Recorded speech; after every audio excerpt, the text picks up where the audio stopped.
Football সবচেয়ে জনপ্রিয়, কিন্তু সারা পৃথিবীতে আমাদের ফুটবলের অবস্থান কিন্তু অত আশাব্যঞ্জক নয়। ক্রিকেট তো দ্বিতীয় জনপ্রিয়, কিন্তু ক্রিকেটে আমরা এখনও ওইভাবে এশিয়া কাপ বা অন্য কোনো এরকম কোনো কাপ আমাদের অর্জন নেই, কিন্তু এই দুটো খেলাই অনেক বেশি জনপ্রিয়। আবার আমাদের হয়তো জানাও নেই আমাদের জাতীয় খেলা কাবাডিতে কিন্তু আমরা বিশ্বকাপে ব্রোঞ্জ পেয়েছি। অনেক বেশি দর্শক একসাথে যে সকল খেলায় থাকে না, সেই খেলাগুলো সম্পর্কে সাধারণ মানুষের জানাশোনা একটু কম থাকে।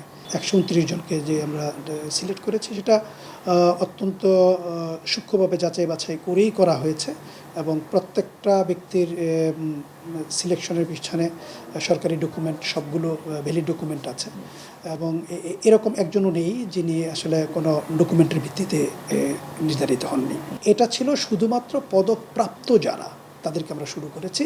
এই সংখ্যাটাকে আরও বাড়ানোর জন্য ইতিমধ্যে এটা প্রায় 500-তে উন্নীত করার পরিকল্পনা নেওয়া হয়েছে। আমরা যেটা ভাবছি যে যারা আন্তর্জাতিক প্রতিযোগিতায় ইতিমধ্যে অংশগ্রহণ করেছেন বা তারা আন্তর্জাতিক প্রতিযোগিতায় অংশগ্রহণ করার জন্য জাতীয় দলের খেলোয়াড় হিসেবে নির্বাচিত হয়েছেন, তাদেরকে আমরা প্রাথমিকভাবে বিবেচনায় আনব।